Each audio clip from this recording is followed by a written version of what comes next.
Hello la famille. Aujourd'hui nous allons parler d'un thème. Mon conjoint et moi avons une vision différente. Que faire? A tout de suite.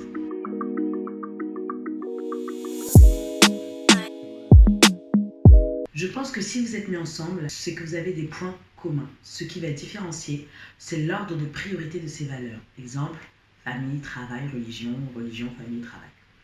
Ou la personnalité qui est trop différente. Pour vous expliquer cela, je vais partir sur un sujet dont mon mari et moi nous n'étions pas d'accord. La télévision. Mon mari est contre la télévision.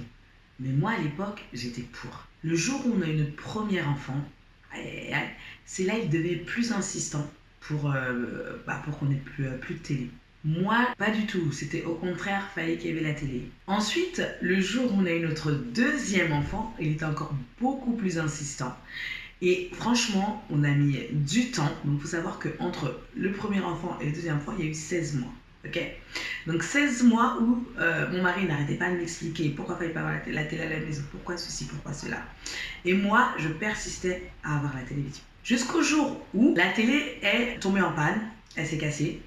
Et du coup, mon mari, hors de question qu'il mette de l'argent là-dedans. Bah, j'ai dû faire ça.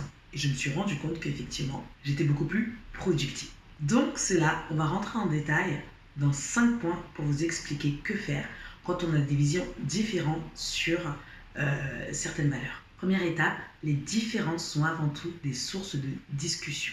Chacun n'est jamais autant lui-même que lorsqu'il défend ses valeurs, mais toujours en acceptant de s'ouvrir à celles de l'autre. Sans échange, le couple dépérit. Dans ce cas-là, moi, mon mari a essayé d'expliquer les inconvénients qu'il pouvait avoir sur notre couple, sur les enfants vis-à-vis de la télé.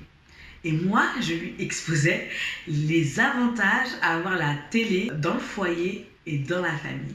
On a beaucoup discuté, beaucoup de discussions. Deuxième étape, comment accepter les valeurs de l'autre sans renier les siennes. Eh bien, c'est la négociation. Oui, contrairement à l'affrontement, à l'issue d'une négociation, il n'y a ni perdant ni gagnant. Et c'est là-dessus que reposent les piliers du couple nécessaires à votre unité. Et là commence la négociation en fonction des règles établies de ces piliers. Par exemple, dans mon cas, là-dessus, c'était pour moi, c'est vrai, pas plus de 2 heures devant la télévision. Et pour mon mari, ce qui était important, pas de télévision dans les chambres, pas de télévision pendant qu'on mange. Donc vraiment, on a pu établir ce cocon-là. Troisième étape, on commence les compromis. Cela ne signifie pas se renier, mais c'est une étape de rester soi-même, mais à deux.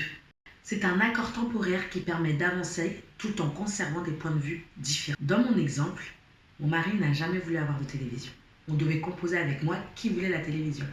Du coup, ce qu'on a fait, c'est que la télé, c'était effectivement pas plus de 2 heures. Donc, quand j'étais là, parce que voilà, ou quand on était là tous les deux, parce que quand je suis toute seule. Voilà. Et surtout, quand on mangeait, pas de télévision. Pas devant les enfants, parce que de toute manière, ils étaient trop petits. Et surtout, pas dans les chambres. Donc voilà l'accord qu'on a pu passer en attendant, les compromis qu'on a pu avoir. Quatrième étape, savoir faire front commun. Mettre en place des cadres permettant d'entretenir la vision commune de la vie à deux par-delà vos différences.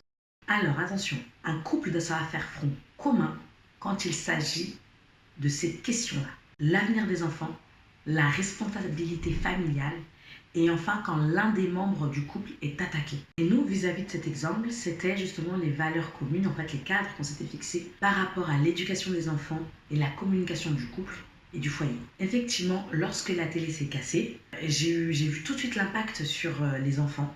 Parce que les enfants jouaient beaucoup plus, étaient beaucoup plus créatifs, lisaient beaucoup plus. Au niveau de la communication de la famille, on discutait beaucoup plus dans le couple et aussi vis-à-vis des enfants, on était très proches. On fait beaucoup de jeux de société. Donc du coup, finalement, on a préservé cette vision-là qu'on voulait de notre foyer. J'étais beaucoup plus productive et j'ai pu créer, choisir. En fait, je me suis rendu compte que j'avais beaucoup de dons qui sommeilleient en moi et j'ai pu aller chercher cela et les mettre à profit au lieu de passer ces temps-là devant la télé en fait. Et enfin, la cinquième étape, établir une culture des différences. Et pour cela, il faut sortir du modèle fusionnel. C'est-à-dire faire chacun ses activités, sortir séparément, se réserver des moments pour soi.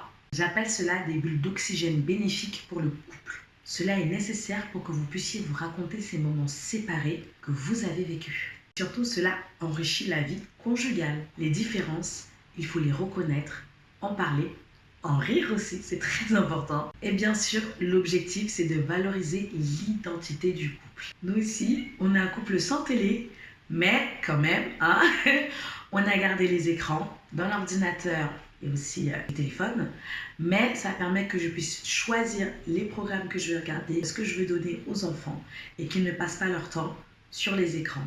Et je les pousse à faire autre chose. Ça a développé la communication et la créativité en nous. Et pour conclure, avoir une vision différente, c'est comme une recette. Nous avons les ingrédients avec des matières premières sous différentes formes, liquide, poudre, froid, chaud, etc.